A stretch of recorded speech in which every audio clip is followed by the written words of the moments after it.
بہت بڑا طبقہ ہے جو اس نفرت کی سیاست کو ملک کی تباہی کا سبب سمجھتا ہے۔ جمعیت علماء کی یہ تحریک ہے، ہم اسی لیے آپ کے پاس آئے۔ ہم وقف بل کو ایک مذہبی مسئلہ سمجھتے ہیں۔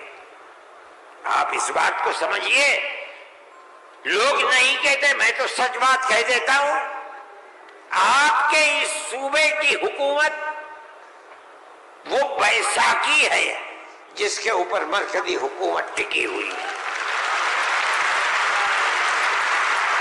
یہ بھی اس کے اندر شریک ہے۔ وہ کہتے ہیں کہ ہم مسلمانوں کو کوئی تکلیف نہیں پہنچنے دیں گے۔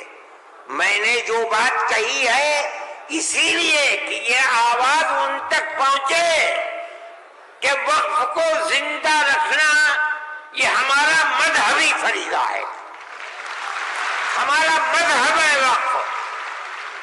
اگر آپ اس کی تائید کریں گے تو مسلمان خود فیصلہ کرے کہ آپ کی گورنمنٹ آپ کے مذہب کو زندہ رکھنا چاہتی ہے یا آگ لگانا چاہتی ہے۔ جمعیت علماء ہند زندہ باد، مولانا ارشد مدنی، نعرہ تکبیر، اللہ اکبر، ارشد مدنی قلم بڑھاؤ، تمہارے ساتھ ہے، جمعیت علماء ہند زندہ باد۔ میرے بھائی، تیسرا مسئلہ مدرسوں کا مسئلہ ہے۔ مدرسے دو طرح کے ہیں، ایک وہ مدرسے ہیں جو گورنمنٹ سے امداد لیتے ہیں، ایک وہ مدرسے ہیں جو گورنمنٹ سے ایک پیسہ بھی نہیں لیتے۔ ہم پہلے سے کہتے تھے، لوگوں سے بلاتے تھے کہ پیسہ مت لو۔ یہ ہو نہیں سکتا کہ گورنمنٹ دے اور تم سے لینا، یہ نہیں ہو سکتا۔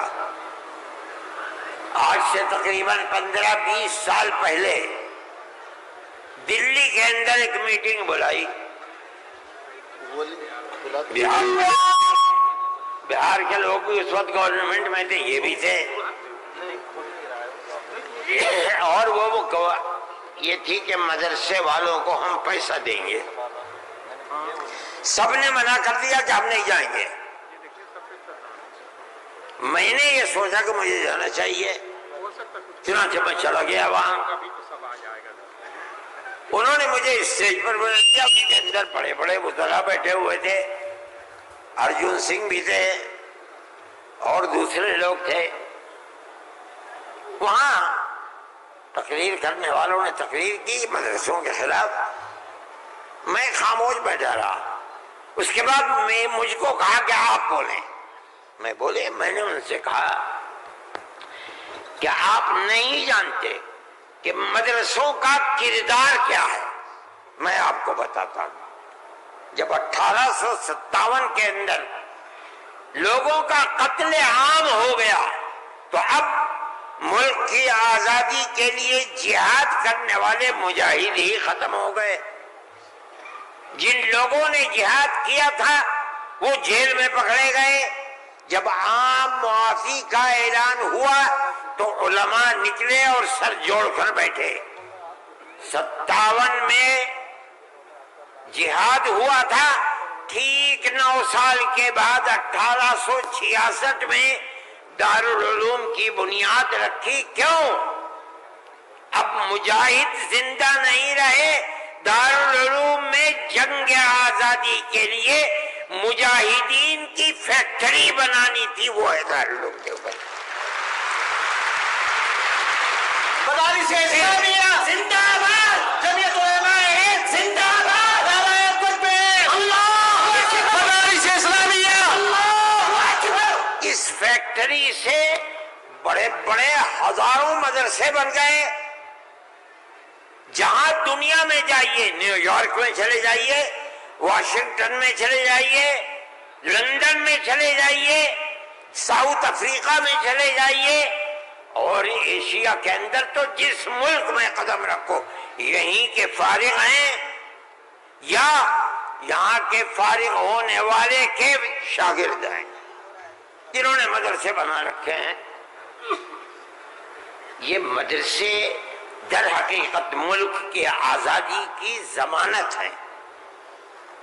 ملک کے اندر حضرت شیخ الہند یہیں کے پیدا ہوئے جنہوں نے 4 سال مالٹا میں جیل کاٹی. مولانا مدنی یہیں سے پیدا ہوئے ہیں جنہوں نے 9 سال انگریز کی جیل کاٹی ہے. اور میں نے کہا میں کتنوں کا نام لوں آپ کے سامنے. یہ مدرسوں کی زندگی ہے اور یہ تاریخ ہے. آپ اس تاریخ کو بجھانا چاہتے ہیں. کہتے ہیں بالکل نہیں. انہوں نے کہا کہ ہم نہیں بجھانا. میں نے کہا کہ یہ ہو نہیں سکتا کہ آپ پیسہ دیں انہیں اور پھر ان کے نظام تعلیم اور نصاب تعلیم میں دخل نہ دیں. آواز آئی ہم وعدہ کرتے ہیں کہ نہیں دیں گے. میں نے کہا اچھا میں آپ کو جھوٹا نہیں کہتا ہوں. مجھے یہ بتائیے کہ ابھی الیکشن میں 3 سال باقی ہیں. کیا آپ یہ ضمانت دے سکتے ہیں کہ 3 سال کے بعد جو الیکشن ہوگا اس الیکشن کے نتیجے میں کامیاب ہو کر آپ ہی اقتدار کی کرسی پر بیٹھیں گے؟ کہنے لگے نہیں دے سکتے. میں نے کہا تو آپ تو 3 سال کی ضمانت نہیں دیتے اور میرے دل میں یہ ارمان ہے کہ اگر قیامت تک میں زندہ رہوں گا تو مدرسوں کو لے کے چلوں گا. میرا آپ سے کیسے ہو جائے گا؟ میری آپ سے اس میں مصالحت نہیں ہو سکتی. آپ کو اسکول بنانے ہیں آپ مجھے دیجیے. آپ اگر 50 اسکول کہیں گے میں 50 بنا دوں گا.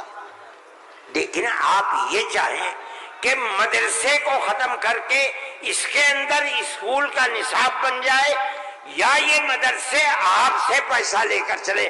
جمعیت علماء اسے گوارا نہیں کرے گی. میں نے ان سے کہا کہ مدرسے اور مسجد میں کوئی فرق نہیں ہے. کہنے لگے وہ کیسے؟ میں نے کہا اس لیے کہ اگر مسجد میں نماز پڑھی جاتی ہے مدرسے میں نماز سکھلائی جاتی ہے. اگر مسجد میں نماز کے اندر قرآن پڑھا جاتا ہے مدرسے کے اندر قرآن پڑھنا سکھلایا جاتا ہے. کیسے دونوں الگ ہو جائیں گے؟ یہ دونوں ایک دوسرے کے ساتھ ہیں. جیسے ہم مسجد اپنی خود بناتے ہیں چاہے چھپر ڈال کر کے بنائیں اسی طرح ہم مدرسے میں بھی آپ سے کوئی مساعدت لینا ہم نہیں گوارا کرتے.